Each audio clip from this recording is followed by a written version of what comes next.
النهارده بقى هعمل معاكم اختراع توفير التوفير، قشطه الافران بدون تخمير العجينه دي. بقى بصي اللي هنسموها اختراع قشطه الافران، اللي هعملها احسن من الافران وشويه كمان، بحاجه بسيطه هعمل لكم وليمه وطعمها حلو جدا. ايه سريعه وسهله وبسيطه. شوفي عامله ازاي، ايه الحلاوه دي. شفت العيش اللي هو العيش الفينو اللي احنا بنجيبوه دي احلى منه. وبايه انا عملت كيلو من الزيرو الفينو، انت عايز تعملي نص كيلو اعملي. شوفي الهشاشه عامله ازاي. شوفي بقى قطنيه قطنيه قطنيه جميله. افتحيها بقى، تحشيها جبنه، تحشيها مربى، تحشيها نوتيلا، احشيها زي ما تحشيه. عسل عسل هشاشه بقى، مش عايزه اقول لك احلى من العيش الفينو، والله احلى منه. جميله جميله جميله. وكيلو الدقيق عمل لي قد ايه كميه ما شاء الله. حطها بقى في التلاجة كده. شوفي اللون عامل ازاي ما شاء الله. خشي كده ومش هتندمي على الوصفه الجميله، الوصفه العسل دي. اتفضلي وتكون مشاهده سعيده على قلوبكم، واتمنى ان اكون ضيفه خفيفه على قلوبكم. ما تطلعوش بقى من الفيديو فضلا وليس امرا ان ما تكوني عامله لي كده ايه لايك واشتراك عشان ترفعوا معايا القناه. اتفضلي. تعالي رايحه فين؟ عايز تاكلي قشطه الفران بطريقه جميله؟ هوريكي بقى. ده هو كيلو من الدقيق. من النهارده مش هخليكي تقفي على الفران ولا الطوابين ولا تشتري اي حاجه. كيلو من الدقيق الفينو متعدد الاغراض. معايا نص معلقه من الملح، معايا ادي معلقه 2 3 معالق من السكر، معايا نص معلقه من البيكنج باودر او الكيك شيف زي ما حضرتك تحبي يعني اهي، ومعايا الخميره ما شاء الله. اهي كل ده هتقلبيه معلقه كبيره، هو الكيس اصلا المعلقه. كل ده هتقلبيه بقى، قلبي المواد الجافه كلها مع بعضها خالص كده. وبعدين هنزل، هي المفروض تتعجن بميه، لكن انا عندي حبه لبن قلت هي خساره يعني، بس هي المفروض اصلا بتتعمل بميه يعني.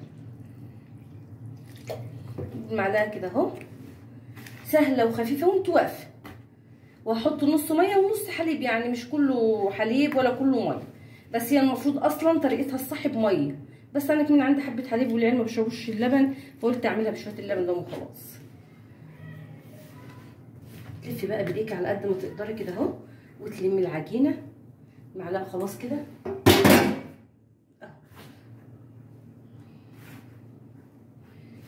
هي جميله وخفيفه.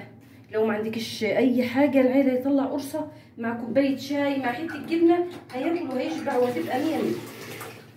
حبه ميه اهو، وعجيني بقى لحد ما ايه تتماسك معاكي. خلاص كده انا لميت العجينه اهي. اهم حاجه ما يبقاش الطبق فيه دقيق من تحت، يعني تجيبي العجينه من تحت لفوق ما شاء الله. بصي شوفي العجينه كده من تحت زي فوق، ما فيهاش دقيق خالص. هبدا بقى في الحاله دي انزل بايه؟ هتنزلي بكميه السمنه. الكوبايه الكيلو الدقيق عليه كوبايه من السمنه. عايزه تحط سمنه بلدي، سمنه عاديه، سمنه على زيت، الماده الدهنيه دي ترجع لحضرته. اهو دي كوبايه اهي. انا ايه بصراحه حاطه سمنه على زيت عشان الزيت بيدي كمان لون جميل. بصي بقى العجينه تتقطع منك ما تتقطعش، هي هترجع تاني زي الاول واحسن ما شاء الله كده اهو. اهم حاجه انا مش فاصله الكاميرا، انا بقول لك اهم حاجه. شوفي تجيبي من تحت لفوق لحد ما ايه العجينه تشرب الماده الدهنيه ما شاء الله. هي جميله ومش هتاخد حاجه، وحاجه جميله بقى مع كوبايه شاي. جمال كده. ما تقوليش ان العجينه بتتقطع مش هعرف، لا ده سهله وخفيفه خالص كده. بعد ما لتيت العجينه اكتر من 10 دقايق، شوفي هي كانت ايه، تحسي انها متقطعه كده من عشان حطيت السمنه، لكن انا بقى مسكتها قفلت الموبايل شويه علشان ما تبقاش ايه طول عليكي مده التصوير شويه. شوفي اهي، ولا هخمر ولا هعمل اي حاجه. معايا بقت حته سمنه صغيره كده بدايه بس، ولمعي بس العجينه كده. سمنه او زيت او اي حاجه المتاح عند حضرتك اعمليه اهو. هاتي بقى صينيه كده اهو، وتقطعي من غير تخمير. بصي عايزاكي تلفي العجينه لفه حلوه. ليه بقى؟ هقول لك ليه. عشان ما يطلعش وشها ناشف، ولا يكون طالعه حته لونها احمر وحته لونها ايه باهت كده، لا هتطلع. وانت لفه العجينه دي ما بتلفي العجينه كويس بتدي توريقه حلوه قوي قوي للعجينه.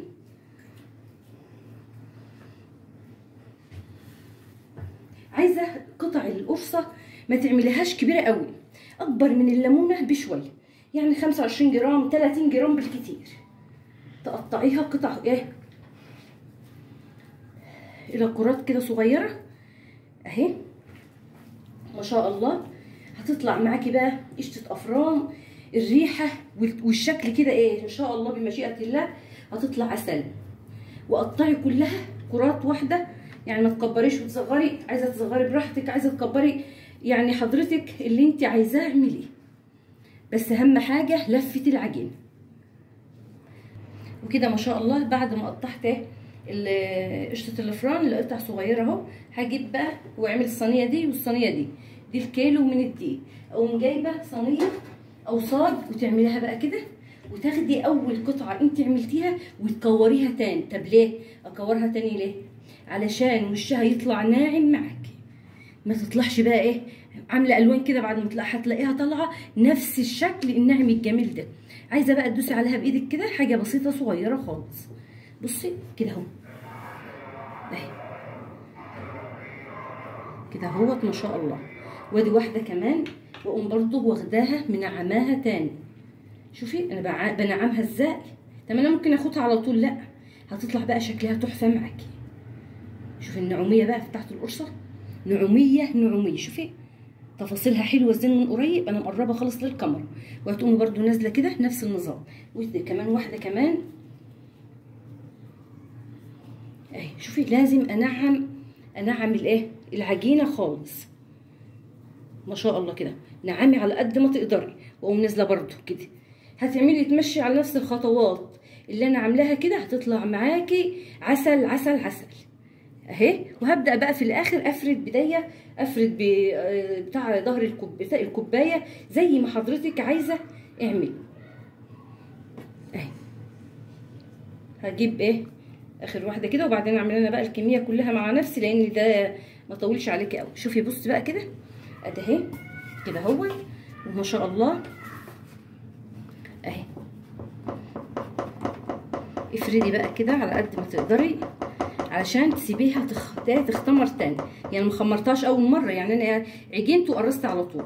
هي بقى التخمير بتاعها بعد التقطيع، يعني بعد التشكيل ابدا اهي بكفه كده التخمير بتاعها بعد التشكيل. ما شاء الله. هتسيبها بقى ساعه وتغطيها بالفوطه او بكيسه، واخلص بقى الكميه اللي انا هفردها وارجع اوريكم. كده ما شاء الله بعد ما خلصت تقطيعها هسيبها بقى تختمر نص ساعه، ساعه الا ربع، لحد ما تبص تلاقيها ارتفعت شويه. وانا قبل ما ادخلها فرن هوريها لكم برده. ادي تقطيعها اهو واهو، ولسه كمان هكمل الكميه. هسيبها بقى كده اهو لما ترتفع وتخمر وتشوفها لان هي ما خمرتهاش بعد العجن. انا كل تخميري بعد التشكيل. هرجع لكم تاني واوريها لكم قبل ما ادخلها الفرن. وكده ما شاء الله بعد ما سبت العجينه، احنا في الصيف سبتها نص ساعه بس لقيتها اختمرت وبقت جميله. يعني احنا في الصيف غير الشتاء. هبدا بقى ادخلها على درجه حراره، وانا ولعت الفرن قبلها كمان. هدخلها على درجه حراره 180 من تحت بس، تاخد من تحت لون. ابداي ولعي الشوايه من فوق. وبعد ما تطلع كده هوريكي الجمال بتاعت قشطه الافران الخفيفه اللي ما غابتش في ايديا 10 دقايق وانا قمت مخلصاها. ودي بقى كون خلصت وصفتي النهارده، وصفه القرص قشطه الافران الجميله الهشه اللي شوفي عامله ازاي عسل عسل عسل. وبكده اتمنى ان اكون ضيفه خفيفه على قلبكم. ومع السلامه ومع فيديو تاني.